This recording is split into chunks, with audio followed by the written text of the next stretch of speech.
Hi, I'm Kevin from TechSoup. In this video, we will talk about repairing mobile devices. I'll discuss some pros and cons, my bench and tool setup, and some actual repair footage. I've never done this before, so if you're like me and want to know the basics, this video is for you. So let's get started. Every nonprofit or library probably has an old broken device. Mobile devices are especially easy to break, as we use them everywhere we go.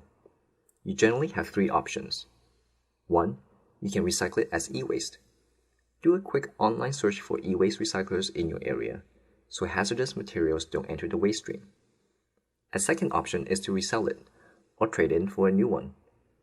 The value you get would depend on factors like how much damage it has or the buying party. Lastly, you can repair it. You can do it yourself or pay someone else to. Either way, this is the most environmentally friendly option. If it's a relatively new phone, you can use it for apps or email. And if it's an older device, you can use it for just texting and voice calling. If you do decide to fix it yourself, you need to do some basic research ahead of time. iFixit is a great place to start because they have repair guides for almost all phones, and they are free. You can also purchase tools and parts directly from them to support their free content, which is always a good idea. I also watched detailed step-by-step videos on YouTube on how professionals repaired it and noted any potential issues. If your phone is a popular model, you'll find many videos to give you a good idea of what you need to do. After completing my research, I went ahead and ordered parts from either Amazon.com or eBay. There are also specialized retailers like cellularparts.com or tmart.com that will carry your parts. Prices generally don't fluctuate a lot, so beware of unusually low prices or sellers who pull reviews. The following is an inventory of the parts and their prices.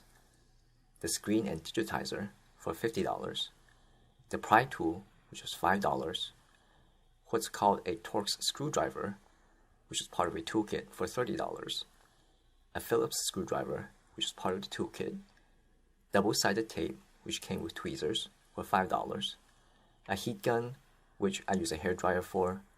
Last but not least, goggles, which are very important as we shall see later. Just like repairing PCs, I use a large white surface so if a screw bounces off, I'm more likely to see where it landed. I also use a tray to keep those screws in place and in the order I unscrewed them.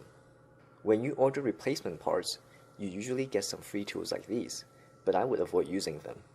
The ones from iFixit are made from quality materials and will give you better leverage.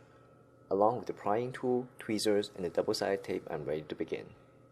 My old phone was broken here in the upper left corner. We'll eventually pry it off from the chassis so we can replace it. You generally start from the back of the phone and work your way through several layers. I used a hairdryer on the sides and later near the battery to soften any glue that helped keep everything in place. By now, I have fully disassembled my phone. This is the part to which the screen is attached. It took quite a bit of time to separate the two pieces. As for the old screen, you notice that I had to crack it even more during the process of separation. Be extra careful in this step, as you may cut yourself with these small pieces of glass like I did. To attach the new screen, I applied double-sided tape on the applicable surface areas, making sure it's even on all sides.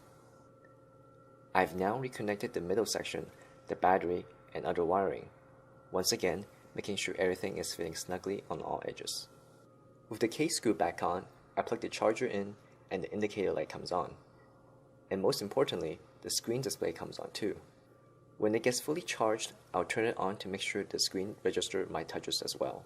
The entire repair process took about an hour and a half, mostly because I'm new to it and I was being extra careful taking apart the phone. I now have a functional second phone as a backup, or lend to a friend if I need to. You may need to purchase a SIM card adapter as I did, since the sizes were different.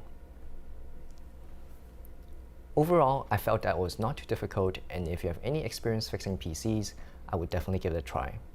If you have any questions or comments, let us know in the comments section, and if there are other topics you want us to cover, let us know as well. Thanks for watching.